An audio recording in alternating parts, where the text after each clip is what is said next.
ఈ చట్నీ అన్నిట్లోకి బాగుంటుందండి. ఇడ్లీలోకి బాగుంటుంది, పొంగల్లో బాగుంటుంది. ఒకసారి ట్రై చేయండి. ఎండుమిరపకాయలతో కాకుండా పచ్చిమిరపకాయలతోటి అల్లం పచ్చడి. హోటల్లో స్టైల్లో పచ్చిమిరపకాయతో అల్లం పచ్చడి చేస్తాను. దానికి కావాల్సిన పదార్థాలు 200 గ్రాములు పచ్చిమిర్చి, బజ్జిమిరపకాయలు ఉంటాయి కదండి, అవి అయితే చాలా బాగుంటాయి అన్నమాట ఈ చట్నీకి. వీలుంటే మీకు బజ్జిమిర్చి ఉంటే అది సగము, మామూలు మిర్చి ఒక సగం వేసుకోండి, లేకపోతే బజ్జిమిర్చితో చేసుకోండి. బెల్లము, ఒక చిన్న నిమ్మకాయ సైజ్ అంత చింతపండు, దానికి సమానంగా బెల్లము, ఉప్పు, ఇంగువ, వేపించుకోవడానికి ఆయిల్, కొంచెం కరివేపాకు, అల్లము ఒక 50 గ్రామ్స్ అండి, 2 పెద్ద అంగుళాల అల్లం ముక్క, కరివేపాకు, ఆవాలు, మినపప్పు, ఇంగువ. తాలింపుకి ఇవే కదండి కావాల్సింది. కొంచెం చింతపండు వేడి నీళ్ళల్లో ఉడికించుకోవాలండి, వేడి చేయాలి. ఎప్పుడైనా ఉడికించుకుంటే నీకు ఒక వారం 10 రోజుల దాకా నిలువ ఉంటుంది అన్నమాట చట్నీ. దీంట్లోనే మనము బెల్లం కూడా వేసేసుకుందాం అండి. ఇలా తెల్లుతుంది కదా, ఇలా కొంచెం బాగా మరిగితే చాలండి, ఇంకా తీసేద్దాం. ముందుగా అల్లం వేయించుకుందామండి. ఒక 50 గ్రాముల అల్లం ఉంటుంది. కొంచెం నీరంతా పోయే వరకు వేయించుకుంటే నిల్వ ఉంటుందండి పచ్చడి. బాగా ఎక్కువ వేసుకోబాకండి. కరివేపాకు 2 అంటే 2 రెమ్మలు వేసుకోండి, ఉట్టిగా వాసనకి. ఇందులోకి తీసుకుందాం, ట్రాన్స్ఫర్ చేసుకుందాం. మళ్ళీ దీంట్లోనే మనం పచ్చిమిర్చి కూడా వేయించుకోవాలి. బజ్జిమిరపకాయలతో చాలా బాగుంటుందండి ఈ చట్నీ. వీలుంటే మీకు బజ్జిమిరపకాయలు అందుబాటులో ఉంటే చేసుకోండి బజ్జిమిరపకాయలతోటి.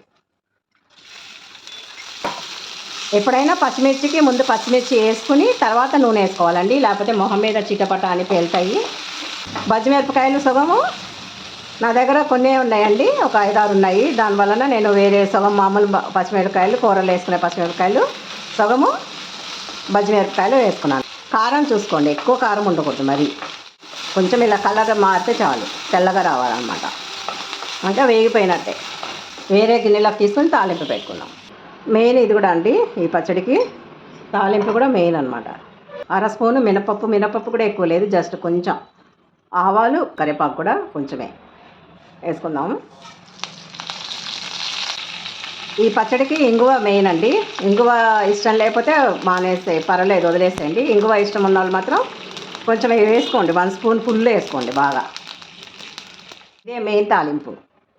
ఇప్పుడు వేసుకునే ప్రొసీజర్ చూద్దాం రండి. కరివేపాకు, ఉప్పు, దీనికి కల్లుప్పు అయితే కొంచెం మంచిగా ఉంటుందండి, ఉప్పు వేసుకుందాం. ఇప్పుడు పచ్చిమిరపకాయలు వేసుకుందాం.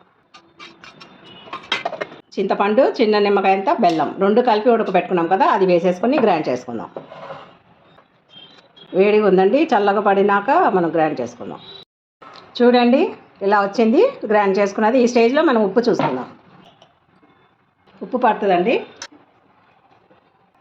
ఇక్కడ అన్నీ చేసుకోవాలండి. బెల్లం సరిపోతే బెల్లం వేసుకోవచ్చు, ఉప్పు సరిపోతే ఉప్పు వేసుకోవచ్చు. దీన్ని సర్వింగ్ బౌల్లో సర్వ్ చేసుకుందాం.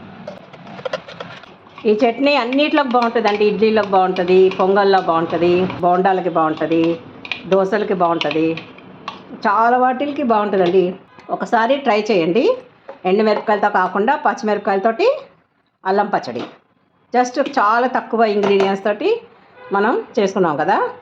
ఇప్పుడు ఈ తాలింపు అంతా వేసుకుందాం. చూడండి ఎంత బాగుందో. చాలా తక్కువ ఇంగ్రీడియంట్స్ అండి. పచ్చిమిరపకాయలు, బెల్లము, చింతపండు, అల్లం, ఉప్పు, తాలింపుకి ఇంగువ, ఆవాలు, మినపప్పు, కొంచెం కరివేపాకు అండి, 2 రెబ్బలు, ఎక్కువ వేసుకోబాకండి. కరివేపాకు వచ్చి జస్ట్ వాసన కోసమే కరివేపాకు వేసుకున్నాం, 2 రెబ్బలు నూరేటప్పుడు అంతే. తాలింపుకి ఎంతో రుచిగా ఉండే పచ్చిమిర్చి అల్లం పచ్చడి రెడీ అయిపోయిందండి. మీరు కూడా ఇలా తయారు చేసుకొని ఆనందించండి. మరిన్ని వీడియోస్ కోసం ఈ వీడియోని లైక్ చేసి, షేర్ చేసి, ఛానల్కి సబ్స్క్రైబ్ చేసుకోండి. ఆ గంట సింబల్ మీద కొట్టే ఆల్ అని సెలెక్ట్ చేసుకుంటే మీకు నేను వీడియో పెట్టినప్పుడల్లా నోటిఫికేషన్స్ వస్తాయి.